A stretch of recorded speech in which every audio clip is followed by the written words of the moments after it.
Bonjour tout le monde, j'espère que vous allez bien. Aujourd'hui, je vais vous présenter un sujet très intéressant qui s'intitule le diagramme d'existence. Ce sujet est réalisé par mes camarades Jawani Mohamed, Abderrahmani Ilyas et moi, Douili Anas, et encadré par Monsieur Smail Nasri.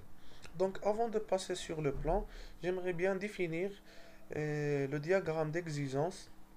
Donc, le diagramme d'existence décrit graphiquement c'est un diagramme qui décrit graphiquement une capacité ou une contrainte qui doit être satisfaite par un système. Donc, en général, le diagramme d'exigence, c'est une interprétation d'un cahier de charges. Donc, voici le plan dans notre sujet qui va se, qui va se passer par cinq étapes. La première étape, on va entamer une introduction. La deuxième étape, on va voir un modèle et c'est quoi un modèle. Et pourquoi on utilise un modèle. La troisième étape, on va voir la notion d'existence. La quatrième étape, on va voir un exemple pour bien comprendre la notion d'exigence. Et enfin, on va voir sur la cinquième étape une conclusion. Une conclusion et on va attamer sur cette conclusion un exemple pour une application pour bien comprendre notre sujet. Donc un modèle est une représentation simplifiée, fidèle et organisée d'un système technique. Donc pourquoi on modélise un système? Donc pour trois étapes. La première étape, c'est pour détecter les besoins à satisfaire chez des clients et pour imaginer les solutions techniques pour concevoir un système. Et la troisième étape, pour coordonner le travail de différentes équipes intervenant à la conception du système. Donc la modélisation d'un système par l'outil système ML se fait selon trois aspects. Le premier aspect est la transversale, le deuxième aspect comportemental, le troisième aspect structurel. Donc chaque aspect a son diagramme. Donc sur l'aspect transversal, on fait un diagramme d'exigence. Dans l'aspect comportemental, on fait un diagramme des cas d'utilisation.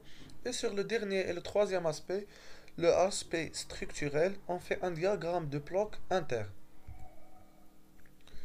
Donc l'exigence sert à établir un contrat entre les clients et les réalisateurs du futur système.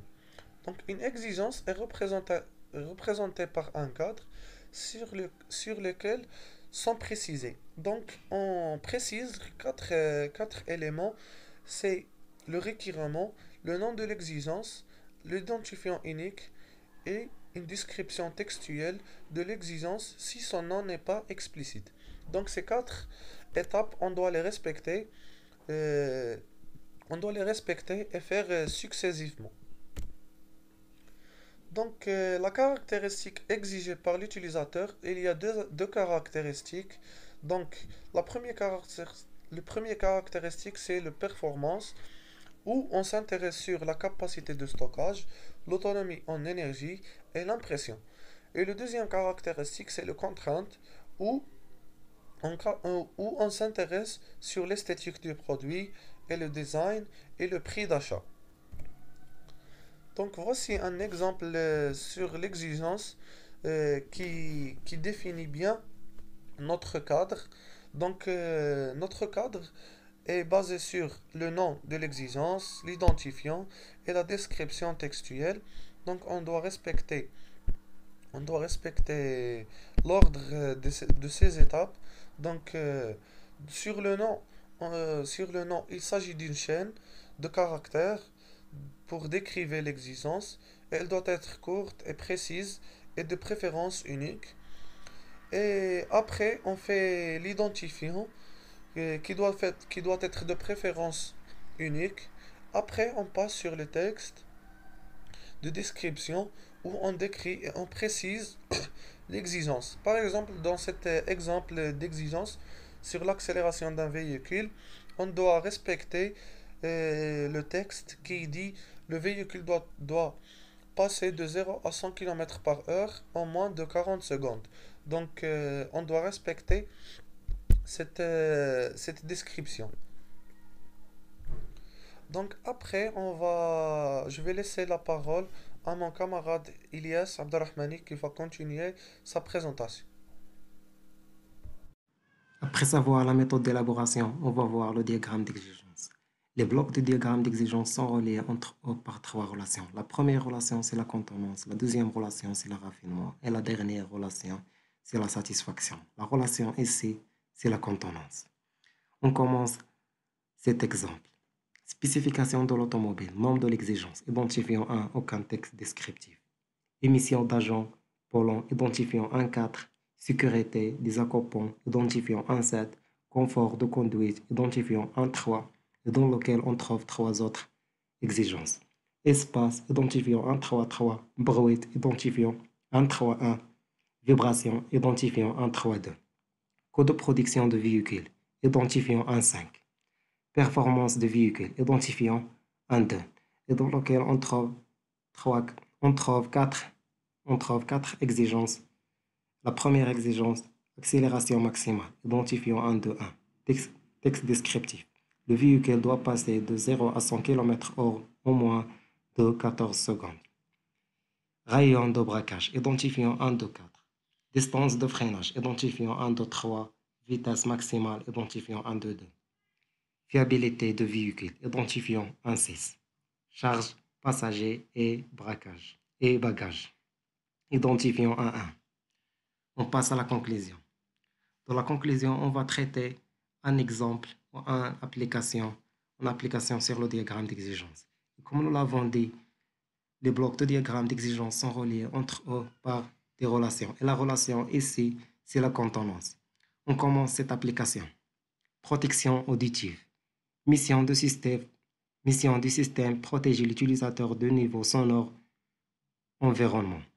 La première exigence, s'adapter. Les protections électroniques devront s'adapter automatiquement à l'évolution de niveau sonore ambiant.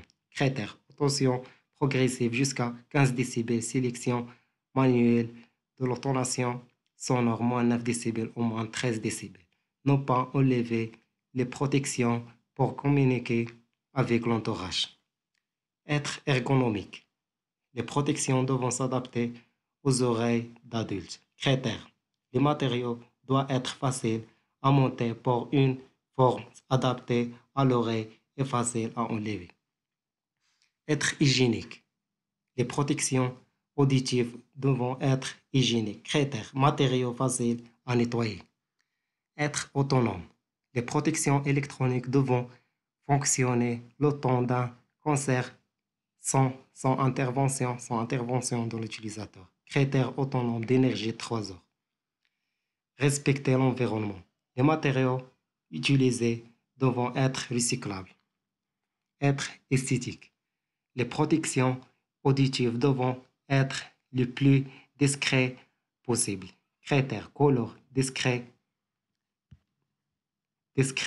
et forme adaptée à l'oreille. On passe les exigences et les critères et les niveaux de l'application. S'adapter, exigence, s'adapter au volume sonore. Critères, intonation sonore. Niveau moins 15 dB ou moins 9 dB. Exigence, être ergonomique. Critères, moulage des matériaux, retrait. Niveau facile, ease. Exigence, être hygiénique. Critères, nettoyage des matériaux. Niveau facile. Exigence, être autonome. Critères, autonomie énergétique. Niveau 3 heures. Respecter environnement, recyclage des matériaux, maximal en norme C1.